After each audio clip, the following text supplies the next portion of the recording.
বাইরে ঝকঝকে রোদ, চারদিকে ফুটে আছে সুন্দর ফুল, অথচ আপনার সময় কাটছে হাঁচি আর নাকের পানি মুছতে মুছতে।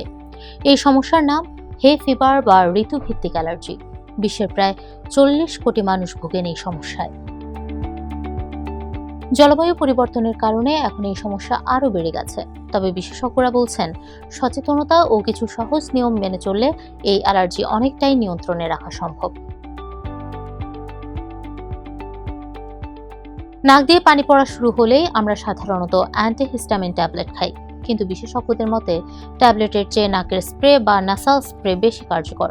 কারণ ট্যাবলেট শরীরে হজম হয়ে রক্তের মাধ্যমে নাকে পৌঁছাতে সময় নেয়, কিন্তু স্প্রে সরাসরি আক্রান্ত স্থানে দ্রুত কাজ শুরু করে।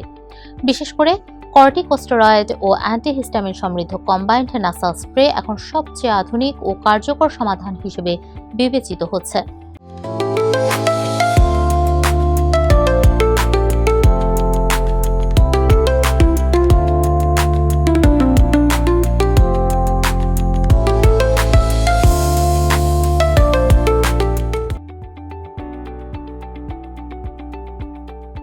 নাক বন্ধের অস্বস্তি কমাতে অনেকেই ডিকনজেস্ট্যান্ট স্প্রে ব্যবহার করেন।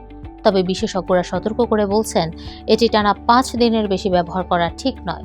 দীর্ঘ সময় ব্যবহার করলে নাকের রক্তনালীগুলো ঔষধের উপর নির্ভরশীল হয়ে পড়ে। ফলে ওষুধ বন্ধ করলেই নাক আগের চেয়েও বেশি বন্ধ হয়ে যাওয়ার সমস্যা দেখা দিতে পারে। যদি ট্যাবলেট খেতেই হয়, তাহলে চিকিৎসকের পরামর্শে দ্বিতীয় প্রজন্মের বা সেকেন্ড জেনারেশন অ্যান্টিহিস্টামিন ব্যবহার করা ভালো। এসব ঔষধ তুলনামূলকভাবে নিরাপদ এবং আগের প্রজন্মের ঔষধের মতো ঝিমুনি বা ঘুম ঘুম ভাব সাধারণত কম তৈরি করে। হে ফিভার থেকে বাঁচতে লক্ষণ দেখা দেওয়ার জন্য অপেক্ষা না করাই ভালো। বিশেষজ্ঞদের মতে, বাতাসে পরাগরেণু বা পোলেনের পরিমাণ বাড়ার অন্তত 2 থেকে 4 সপ্তাহ আগে থেকেই নাসাল স্প্রে ব্যবহার শুরু করলে সবচেয়ে ভালো ফল পাওয়া যায়। অনেকেই অভিযোগ করেন ওষুধ কাজ করছে না, কিন্তু বিশেষজ্ঞদের মতে এর প্রধান কারণ হলো নিয়মিতভাবে ওষুধ ব্যবহার না করা। অ্যালার্জির মৌসুমে লক্ষণ থাকুক বা না থাকুক, প্রতিদিন নির্দিষ্ট সময়ে ওষুধ সঠিকভাবে ব্যবহার করাই ভালো রেজাল্ট পাওয়ার মূল চাবিকাঠি। নাসাল স্প্রে ব্যবহারের সঠিক নিয়ম জানা খুব জরুরি। অনেকেই বোতলটি নাকের গভীরে ঢুকিয়ে পেছনের দিকে মাথা ঝুঁকিয়ে স্প্রে করেন, যা আসলে ভুল পদ্ধতি। এর পরিবর্তে মাথা সামান্য সামনের দিকে ঝুঁকিয়ে নাকের ভেতরে সঠিকভাবে স্প্রে করাই সবচেয়ে কার্যকর ও নিরাপদ উপায়।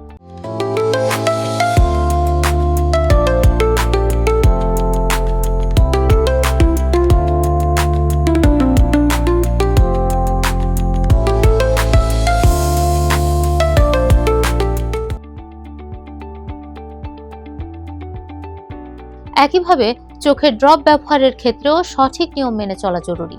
অনেকেই মাথা খুব বেশি পেছনে নিয়ে ড্রপ দেন, যা ঠিক পদ্ধতি নয়। বরং মাথা সামান্য কাত করে ড্রপ ব্যবহার করা উচিত। ড্রপ সরাসরি চোখের মনির উপর না ফেলে চোখের ভেতরের কোণায় দিতে হবে। এরপর কয়েকবার পলক ফেললে সমানভাবে ছড়িয়ে পড়ে ওষুধটি। ঔষধের পাশাপাশি কিছু সতর্কতা মেনে চলাও খুব জরুরি। পোলেন বা পরাগরেণু থেকে বাঁচতে ঘরের জানালা বন্ধ রাখুন। বাইরে বের হলে ব্যবহার করুন মাস্ক ও সানগ্লাস। বাইরে থেকে ফিরে অবশ্যই হাত মুখ ভালোভাবে ধুয়ে নিন। সম্ভব হলে গোসল করুন।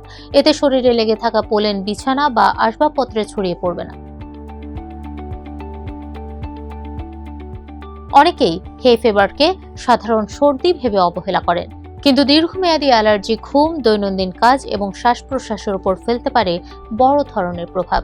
যদি ঘরোয়া যত্ন বা সাধারণ স্প্রেতে উপকার না মেলে, তাহলে দ্রুত চিকিৎসকের পরামর্শ নেওয়া উচিত, কারণ অনেক সময় এটি অ্যাজমার লক্ষণও হতে পারে।